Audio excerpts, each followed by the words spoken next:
टूटे भरोसे की कीमत। उत्तर प्रदेश के एक छोटे से गांव में राहुल नाम का एक लड़का रहता था।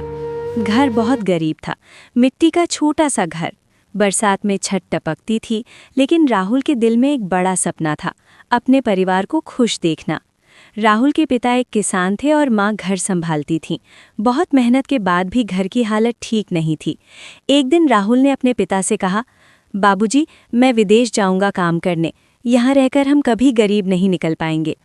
पिता पहले तो मना करते रहे, लेकिन जब बेटे की जिद और मजबूरी देखी तो मान गए। शादी। राहुल की शादी गांव की ही एक लड़की पूजा से हुई। पूजा देखने में बहुत सुंदर थी। शादी के बाद कुछ दिन तक दोनों बहुत खुश थे, लेकिन शादी के सिर्फ 3 महीने बाद राहुल को विदेश जाना पड़ा।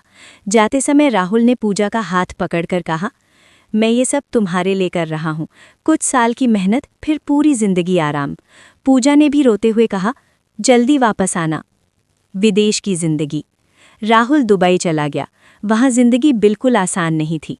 दिन में 12-14 घंटे काम, कड़ी धूप, थकान, अकेलापन।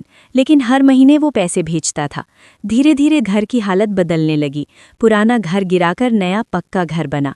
मोटरसाइकिल खरीदी, घर में टीवी, फ्रिज सब आ गया। गांव के लोग कहते, देखो राहुल को, विदेश जाकर परिवार की जिंदगी बदल दी। लेकिन दूसरी तरफ राहुल को नहीं पता था कि गांव में धीरे धीरे कुछ बदल रहा है। पूजा अब पहले जैसी नहीं रही थी। शुरू में वो राहुल से रोज़ फ़ोन पर बात करती थी, लेकिन धीरे धीरे कॉल कम होने लगी।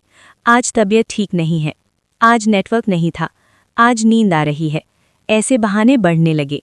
एक नया आदमी। गांव में ही एक लड़का था, विक्रम। विक्रम थोड़ा बिगड़ा हुआ लड़का था।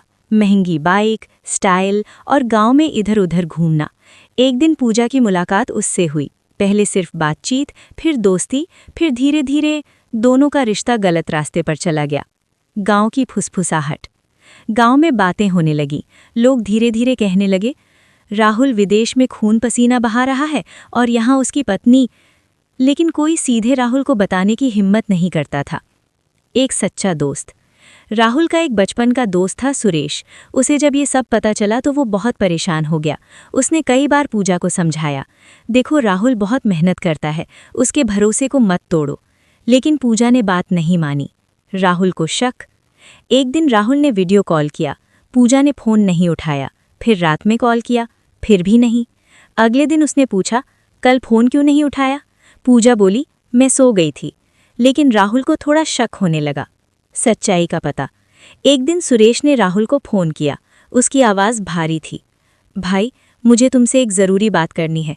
राहुल बोला, क्या हुआ? सुरेश ने पहले तो बहुत देर तक चुप्पी रखी, फिर धीरे से बोला, भाई, तुम्हें मजबूत बनना पड़ेगा। और उसने राहुल को पूरी सच्चाई बता दी। राहुल के हाथ कांपने लगे। उसे विश्वास ही नहीं हुआ। घर वापसी। राहुल ने तुरंत छुट्टी ली। किसी को बताए बिना वो भारत लौट आया। गांव पहुंचकर उसने किसी को नहीं बताया कि वो आ गया है। रात के समय वो चुपचाप अपने घर के पास गया और जो उसने देखा, उसके पैरों तले ज़मीन खिसक गई। घर के अंदर पूजा और विक्रम बैठे थे। दोनों हंस रहे थे। टूटा हुआ दिल। राहुल का दिल जैसे टूट गया। जिस लड़की के लिए उसने अपनी जवानी, अपनी मेहनत सब कुर्बान कर दिया, वो आज किसी और के साथ थी। राहुल अंदर गया। दरवाज़ा ज़ोर से खुला। दोनों घबरा गए। पूजा के मुंह से बस एक ही शब्द निकला, राहुल। सामना। घर में सन्नाटा छा गया। राहुल ने शांत आवाज़ में पूछा, ये सब कब से चल रहा है? पूजा चुप रही। विक्रम भी सिर झुकाकर खड़ा था। राहुल की आंखों में आंसू थे, लेकिन आवाज़ में गुस्सा नहीं था, बस टूटा हुआ भरोसा था। फैसला। राहुल बोला, मैंने तुम्हारे लिए सब कुछ किया, लेकिन तुमने मेरे भरोसे की कीमत नहीं समझी। फिर उसने साफ शब्दों में कहा, आज से हमारा रिश्ता खत्म। और उसी समय उसने तलाक देने का फैसला कर लिया। गांव का सच। अगले दिन पूरे गांव में ये खबर फैल गई। लोग पूजा को गलत कहने लगे। विक्रम भी धीरे धीरे गांव से गायब हो गया। राहुल ने फैसला किया, अब वो किसी के लिए नहीं, अपने लिए जिएगा। उसने विदेश की नौकरी छोड़ दी। गांव में ही एक छोटा बिजनेस शुरू किया। धीरे धीरे उसकी जिंदगी फिर से संभलने लगी। इस कहानी का सबसे बड़ा सबक ये था, रिश्ते भरोसे से चलते हैं। पैसा कमाना मुश्किल नहीं, लेकिन किसी का भरोसा जीतना और निभाना सबसे बड़ी चीज़ होती है। और जब भरोसा टूट जाता है तो सब कुछ होते हुए भी इंसान अंदर से खाली हो जाता है।